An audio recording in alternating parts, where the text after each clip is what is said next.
નમસ્કાર મિત્રો, હું છું Vadiyabhai Kumar, ગૌરક્ષા natural farming YouTube channel. મિત્રો, આજે હું લાઠી તાલુકાના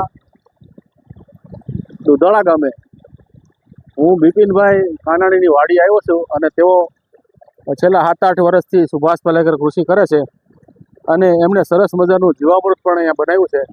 તો આપણે બિપિનભાઈને પૂછીએ કે તમે આ સુભાષ પાલેકર કૃષિ એટલે કે ઝેર મુક્ત કૃષિ ક્યારથી કરી રહ્યા છો? નમસ્કાર ખેડૂત મિત્રો.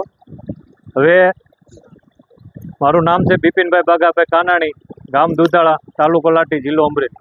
મોબાઈલ નંબર છે 9725838981. હવે સૌથી પહેલાં તો આપણે ડીસા બનાસકાંઠામાં શિબિર થઈ હતી લગભગ 17 કે 18માં, જે પાલેકરજી ગુરુજીની, તેની શિબિર એટેન્ડ કરી અને શિબિર કર્યા પછી આવીને નિર્ણય લીધો કે હવે આપણે ખેતી કરવી તો આ પાલેકર પદ્ધતિથી કરવી છે. ત્યારથી શરૂઆત કરી છે. લગભગ 7 થી 8 વર્ષ થયા. તો તમે આ સુભાષ પાલેકર કૃષિમાં જે જીવામૃત નાખો છો, તો આ જીવામૃત કઈ કઈ રીતે બનાવો છો? એમાં શું શું વસ્તુ નાખો છો? મને જો જીવામૃત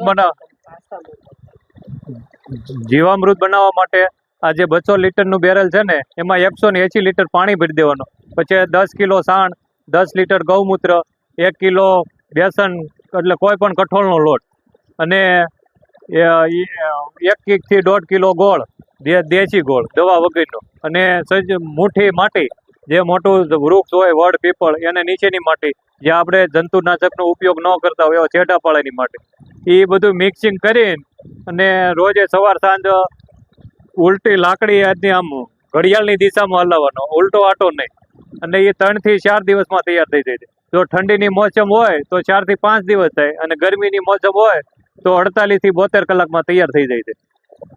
તો બિપિનભાઈ, અમારા ખેડૂત મિત્રો એ જણાવો કે આ જીવામૃત આજે બનાવ્યું હોય તો એ કેટલા દિવસમાં એ તૈયાર થઈ જાય અને કેટલા દિવસ સુધીમાં વાપરી નાખવું પડે? હા છે ને, તૈયાર 6 થી 7 દિવસમાં તૈયાર થઈ જાય, પણ એ વધારેમાં વધારે 15 દિવસ થાય ને ત્યાં એનો ઉપયોગ કરી નાખો. તો 15 દિવસથી વધારે થાય ને તો એની જે ઓલું હોય, જેની ક્ષમતા બેક્ટેરિયા હોય એ બધા મરવા માંડે, એટલે એનું કાંઈ રિઝલ્ટ મળતું નથી. એટલે 15 દિવસની અંદર એનો ઉપયોગ કરી દેવાનો.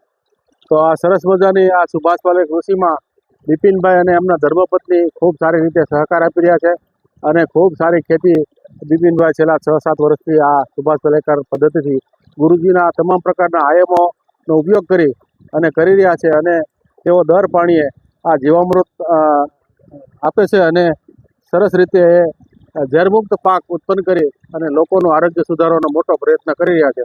તો હું એમને ખૂબ ખૂબ ધન્યવાદ આપું.